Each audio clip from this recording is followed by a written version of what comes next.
Carbohidratos. Los carbohidratos también son llamados glúcidos y son biomoléculas formadas básicamente por carbono, hidrógeno y oxígeno en una proporción CH2O N, donde N es el número de carbonos en la molécula. Y son mejor conocidos como hidratos de carbono o carbohidratos debido a que presentan los carbonos unidos a radicales OH. Sus funciones son fuente principal de energía, de reserva energética y estructurales. Vamos a ver que en todos los glúcidos siempre hay un grupo carbonilo, es decir, un carbono unido a un oxígeno por un doble enlace.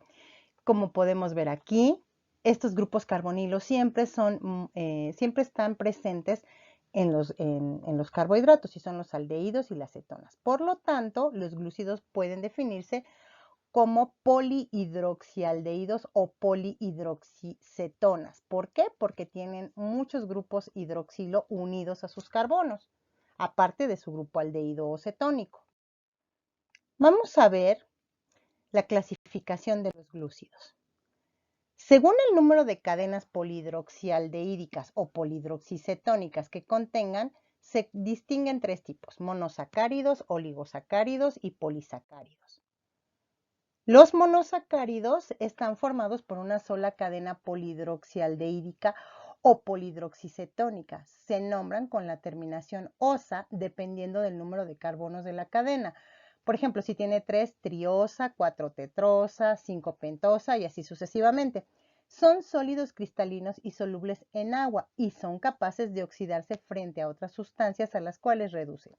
Recuerden que oxidar es perder electrones y reducir es ganar electrones. Vamos a ver ejemplos de monosacáridos.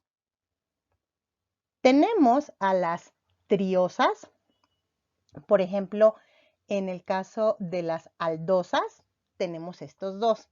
Vamos a ver que son grupos glúcidos formados por 3 carbonos y tenemos al gliceraldehído, que vamos a ver, y este otro gliceraldehído, pero si se fijan, no son iguales. Aunque sí son gliceraldehídos, no son iguales. ¿Por qué? Ahorita vamos a ver. Si checamos en el gliceraldehído del lado izquierdo, vamos a ver que tiene su grupo aldehído y un OH a la derecha.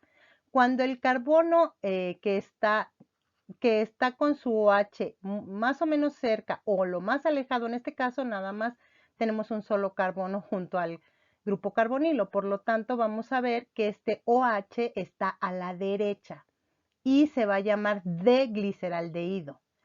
En el caso contrario tenemos el grupo carbonilo y el OH que está contiguo está a la izquierda, por eso es L-gliceraldehído. Estas moléculas son estereoisómeros, es decir, que son isómeros espaciales. Vamos a ver lo siguiente. Estos carbohidratos tienen algo que se llama actividad óptica. Y si nosotros ponemos un poco de luz polarizada sobre el carbohidrato, en este caso en el de gliceraldehído, vamos a ver que desvía la luz hacia el lado derecho. Entonces esto se va a llamar que es una molécula dextrógira y se representa con un signo de más. Por el contrario, el gliceraldehído, si le incidimos luz polarizada, nos va a reflejar la luz hacia el lado izquierdo, entonces es levógira, lo cual va a darnos un signo de menos. Ojo, no hay relación entre la estructura D y ser dextrógira. Recuerden que la estructura D nada más es por la presencia del OH a la derecha o a la izquierda. En cambio, si la molécula desvía la luz hacia un lado o al otro, tiene que ver con toda la conformación de la molécula, no nada más con el único o con algún OH. Vamos a ver triosas, en este caso las cetosas, que son grupos con carbohidratos con los grupos cetónicos. Y tenemos aquí el más conocido, que es una cetosa que vemos aquí que tiene su grupo cetónico en medio y tenemos dos OHs, 1 y 2, y se va a llamar dihidroxiacetona. ¿Por qué? Porque tiene dos grupos hidroxilos y es un grupo cetónico el que está en medio. La dihidroxiacetona no tiene ningún carbono asimétrico y por lo tanto pues no presenta actividad óptica. Vamos a ver otro tipo de tetrosas que son aldosas.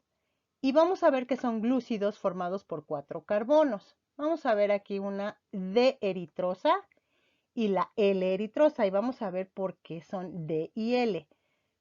Recuerden que la configuración D o L se determina tomando como referencia el carbono asimétrico más alejado del grupo carbonilo. Vamos a ver cuál es. En este caso tenemos en la D-eritrosa el grupo carbonilo, el aldehído, y luego el OH, un OH y otro OH. Vamos a ver cuál es el más alejado del aldehído. Contamos 1, 2, 3 y 4. El carbono 3 es el más alejado. Si lo ven aquí, el carbono 3 es el más alejado. Aquí lo vemos. Este es el carbono más alejado y por lo tanto es una D-eritrosa. Por el contrario, si vemos en el otro extremo, en la D-L-eritrosa, vamos a ver que tenemos el grupo aldehído, un OH a la derecha y otro a la izquierda, pero el más alejado vamos a ver cuál es. Vamos a ver 1, 2, 3 y 4. Entonces, por lo tanto, el más alejado es el carbono 3, porque aquí está el grupo aldehído. Por lo tanto, es L. ¿Por qué? Porque tiene el OH a la izquierda. Veamos otro ejemplo. Vamos a ver esto, que es muy interesante, que tenemos también una aldotetrosa, que es D y L. Lo que quiero que vean es cómo la molécula está, la que está enfrente es prácticamente una molécula como si fuera un espejo. Esto se le conoce como isomería especular. Entonces, en este caso, tenemos que también es una eritrosa. Sin embargo, cuando los isómeros ópticos son imágenes especulares entre sí, se dice que son enantiómeros o enantiomorfos. En el caso de la D-eritrosa y la L-eritrosa estamos viendo este tipo de isomería especular. Bueno, vamos a ver las tetrosas que son cetosas y vamos a ver que tenemos aquí las cetotetrosas, que son la D-eritrulosa y L-eritrulosa. La terminación, si ustedes se fijan, es ulosa. ¿Por qué? Porque son cetonas. Todas las cetonas van a terminar en ulosa. Y vamos a ver ahora dónde está el grupo cetónico. Y el OH que está más, más alejado sería el OH a la derecha en el caso de la D-eritrulosa. Entonces es D. En el caso contrario, del otro lado tenemos el grupo cetónico y el OH está a la izquierda. Por lo tanto, va a ser una L-eritrosa. Vamos a ver pentosas que son aldopentosas, es decir, que tienen un grupo aldehído. Y tenemos que son glúcidos con 5 átomos de carbono. Vamos a ver dos muy interesantes, la D-ribosa y la D2-desoxirribosa. Ahorita vamos a ver por qué. La D-ribosa tiene su aldehído en el carbono 1 y el OH más alejado es en el carbono 4. Por lo tanto es D porque está a la derecha. Y en el caso de la D2-desoxirribosa está igual a la derecha. Pero quiero que vean algo. En el carbono 2, que está aquí, le falta un oxígeno, este que tenía acá. Eso es algo que va a cambiar completamente la molécula y se llama D2. ¿Por qué? Porque tiene aquí en el carbono 2 está perdiendo su oxígeno. Entonces, como ya está desoxigenada la ribosa, se llama desoxirribosa. Y vamos a ver los ejemplos en donde las vamos a encontrar. La D-ribosa la vamos a encontrar que forma parte de la estructura del ARN, que luego vamos a ver esta molécula durante el momento en el que veamos ácidos nucleicos. En el caso de la D-desoxirribosa, adivinen dónde está. Pues forma parte de la estructura del ADN. Vamos a ver pentosas que son cetopentosas. Y tenemos a la D-ribulosa. Recuerden que siempre que tenemos grupo cetónico se llama ulosa y la L-ribulosa. Y si se fijan, tenemos el grupo cetónico en el carbono 2 y el grupo más alejado del carbono asimétrico con su OH es el carbono 4, entonces es D-ribulosa. Y en el caso de la D-ribulosa, perdón, de la L-ribulosa, vamos a ver que tiene su grupo cetónico y el carbono 4 es el carbono más alejado y está su OH a la izquierda, entonces es L-ribulosa. Vamos a ver que la D-ribulosa es una molécula muy importante durante la fase oscura de la fotosíntesis o el ciclo de Calvin. Vamos a ver ahora a las hexosas. Vamos a empezar con las aldohexosas, es decir, las que tienen un grupo aldehído y son glúcidos de 6 carbonos. Este es el más conocido y se llama D-glucosa. ¿Por qué? Bueno, vamos a ver ahorita por qué. Es el glúcido más abundante, es el llamado azúcar de uva, y en la sangre se encuentran concentraciones de 1 gramo por litro. Su función principal es de reserva energética. Recuerden que si tenemos más de 1 gramo por litro en la sangre, pues tendríamos el azúcar muy elevada y tendríamos diabetes. Vamos a ver por qué es de glucosa. Tenemos el grupo aldehído y el grupo del carbono asimétrico con el OH más alejado del grupo carbonilo es el carbono 5 y en este caso está a la derecha, por lo tanto es de glucosa. Vamos a ver lo siguiente. ¿Qué pasa si la glucosa se disuelve en agua? Bueno, vamos a verlo. Vemos que el carbono 5, que es el carbono más alejado, va a reaccionar con el grupo carbonilo del aldehído, con el que tiene el doble enlace del oxígeno. Lo que va a ocurrir es que este carbono 1 va a reaccionar con el carbono 5 y el oxígeno que vemos aquí, este oxígeno, su doble enlace se va a abrir y va a hacer una unión entre el carbono 5 y el carbono 1. El carbono 6, digamos que queda como moñito para cerrar esta molécula y nos va a quedar de esta manera. Miren, se forma un hemiacetal, ¿por qué? Porque reacciona el aldehído que tenemos acá arriba, el grupo aldehído que tenemos aquí arriba va a reaccionar con el grupo alcohólico. Por eso es un hemiacetal y nos va a quedar de esta manera. Como habíamos dicho en un inicio, el carbono 5 reacciona con el carbono 1 y quedan unidos mediante el oxígeno que ven aquí. Bueno, vamos a ver esta reacción que se llama proyección de Howard, que es la ciclación de la glucosa. En este caso, lo que estamos viendo es cómo la glucosa va a empezar a ciclarse dentro del agua. Lo que va a ocurrir es lo siguiente. Voy a marcarles con rojo para que vean. Este OH que ven aquí, que está en el carbono 5, se va a cambiar de sitio con el carbono 6.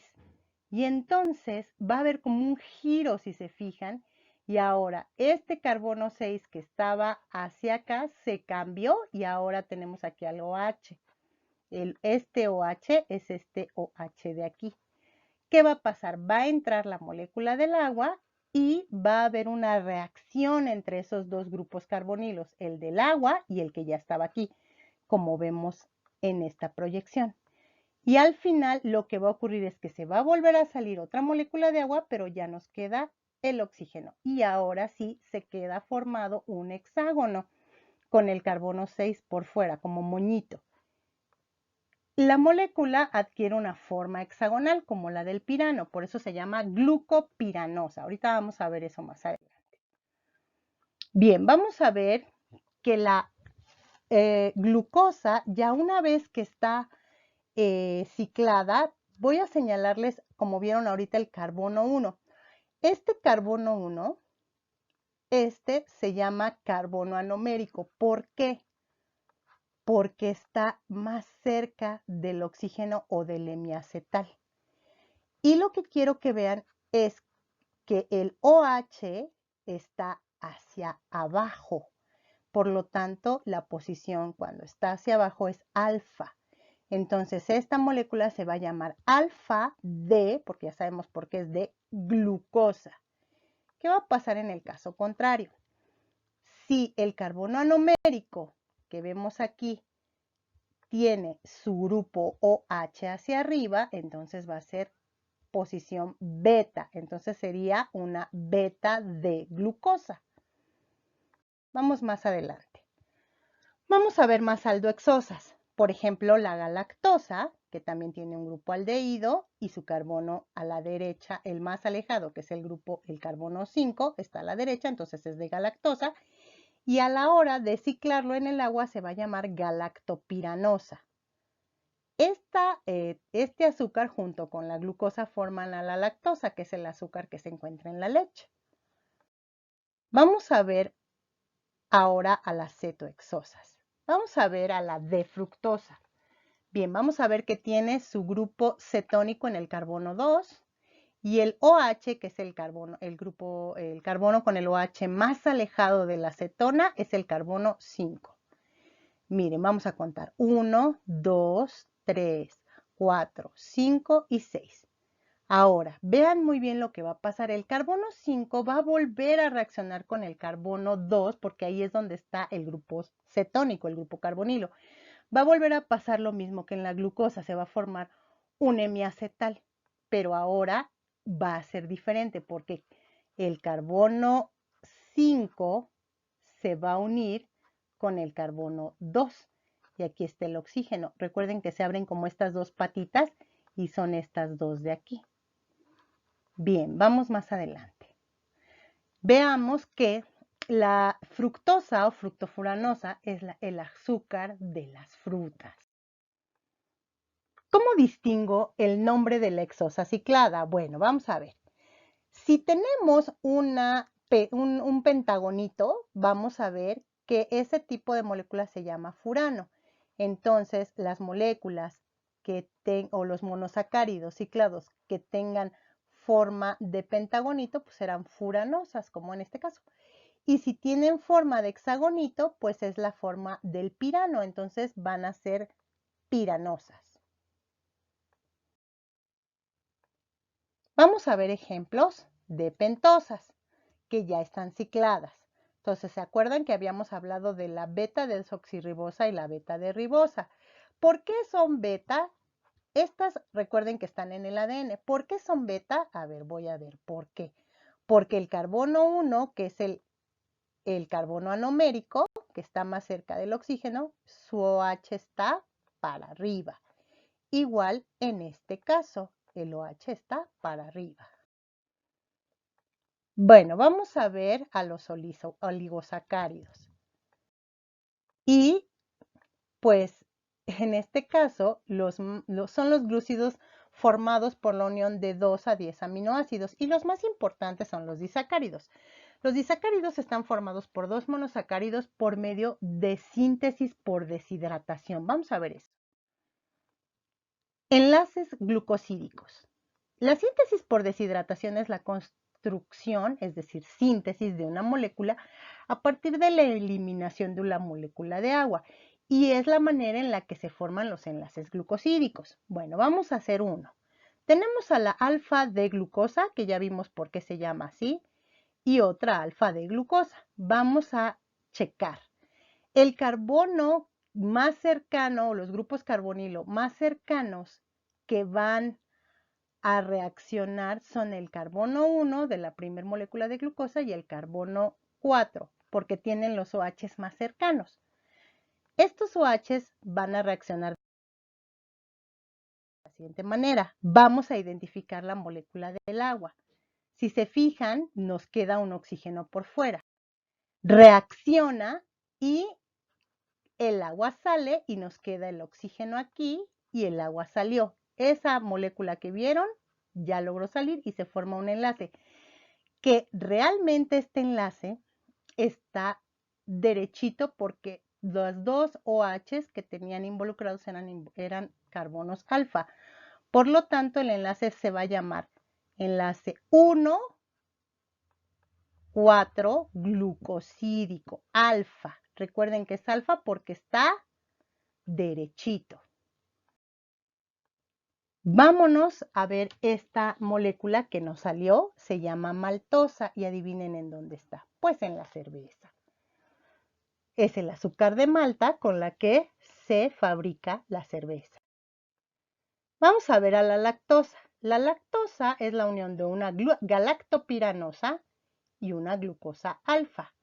Vamos a ver que aquí lo interesante es que quiero que vean que el OH aquí está en posición beta y el otro OH está en posición alfa. Uno está para arriba y el otro está para abajo. Entonces, ¿cómo se va a hacer el enlace? Pues en diagonal. Y aquí va a pasar lo mismo. Recuerden, se hace el enlace y sale la molécula de agua. Aquí podemos ver que ya se formó la molécula de agua y ahora sí formamos la lactosa, que es el azúcar de la leche. Vamos a ver a la sacarosa, que es el principal azúcar de mesa que tenemos disponible y que viene en todo lo que comemos prácticamente. Hay algunos productos del súper que ya tienen jarabe de alta fructosa, pero en general la que más vamos a encontrar es la sacarosa. Y vamos a ver cómo está constituida. Vamos a ver que tenemos una glucosa y una fructosa y están unidas, vamos a ver cómo. Vamos a contar los carbonos. La glucosa, el carbono 1, 2, 3, 4, 5 y 6. Recuerden que siempre se cuentan de derecha a izquierda o en forma de las manecillas del reloj. Y ahora vamos a ver la fructosa. 1, 2, 3, 4, 5 y 6. Y si se fijan, el enlace está derechito. Entonces es un enlace alfa.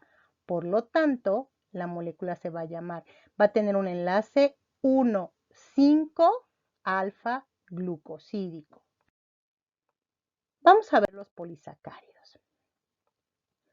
Los polisacáridos están formados por la unión de muchos monosacáridos, de 11 a miles, mediante enlaces glucosídicos. Tienen pesos moleculares muy elevados y no tienen sabor dulce. Pueden ser insolubles, como la celulosa, o formar dispersiones coloidales, como el almidón. Pueden realizar funciones estructurales y de reserva energética. Y vamos a ver el principal, o uno de los principales, es el almidón, que es un polisacárido de reserva propio de los vegetales. Se acumula en forma de gránulos dentro de la célula vegetal en el interior de los plastos. Los depósitos de almidón se encuentran generalmente en semillas y tubérculos. Y vamos a ver la estructura del almidón. El almidón está integrado por dos tipos de polímeros, la amilasa y la amilopectina. Vamos a verlos. La amilosa es, digamos, un montón de moléculas de glucosas alfa unidas mediante enlaces alfa 1, 4-glucosídicos. Digamos que son muchísimas maltosas. Y la amilopectina, si se fijan, son moléculas que están formadas por enlaces también de glucosas alfa 1, 4, pero fíjense muy bien que aquí tenemos un enlace 1 con el carbono 6 y también está derechito y es un enlace 1,6 glucosídico, es una ramificación. Entonces vamos a encontrar en la amilopectina enlaces alfa 1,4 con ramificaciones alfa 1,6 y sigue siendo alfa porque el enlace está derechito. Vamos a ver el glucógeno. El glucógeno es un polisacárido propio de los animales. Se encuentra abundantemente en el hígado y en los músculos. Forma dispersiones coloidales en el interior de la célula. Vamos a ver que el glucógeno está constituido por polímeros de maltosas unidas mediante enlaces alfa 1,4 con ramificaciones alfa 1,6. Está prácticamente igual que la molécula del almidón, solo que las ramificaciones son mayores en este caso. Y lo vamos a ver aquí. Tenemos ramificaciones casi cada molécula. Entonces, si se fijan, aquí tenemos una ramificación, aquí tenemos la unión alfa 1,4, una ramificación aquí y otra ramificación acá.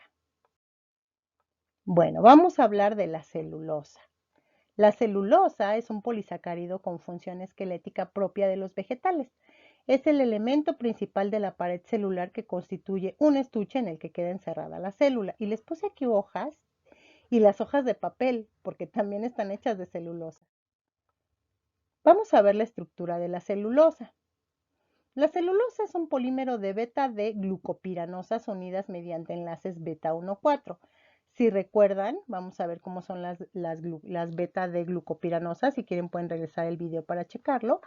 Y se van a dar cuenta que los OHs están, en este caso, hacia arriba y tenemos otro OH hacia abajo.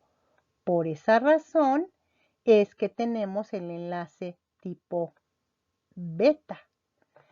Este tipo de enlace es muy difícil que nosotros lo podamos digerir. ¿Por qué? Porque no tenemos la enzima capaz de digerirlo. Por eso cuando nosotros comemos verduras crudas como la lechuga o las espinacas, suena como que truena precisamente porque estamos rompiendo la pared celular, pero nosotros este enlace no lo podemos digerir. Es un enlace muy difícil de digerir. Igual que en la lactosa, muy poca gente, bueno, hay mucha gente que no puede digerirlo y por eso se vuelve intolerante a la lactosa, porque también este enlace está distinto. No es tan fácil digerirlo porque está diagonal. Y en este caso, nada más las termitas y algunas bacterias pueden digerir la celulosa. En nosotros, pues es lo que llamamos fibra. Vamos a ver cómo está constituida la pared celular.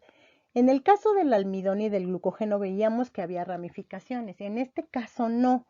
Lo que vemos son placas de este polímero de celulosa y están unidos mediante puentes de hidrógeno, lo que hace que se vean como fibras unas encima de otras, lo que hace como que se hagan unas placas que ven aquí. Y estas fibras ya constituyen lo que es la pared celular y bueno, el vegetal, la hoja. Vamos a ver a la quitina. La quitina es un heteropolímero de N-acetilglucosamina. La glucosamina ya saben que está también en nosotros, la tenemos en las articulaciones, unido mediante enlaces beta 1,4. Forma cadenas paralelas, igualito que en la celulosa. Es el componente principal del exoesqueleto de los artrópodos. Y aquí vemos un ejemplo.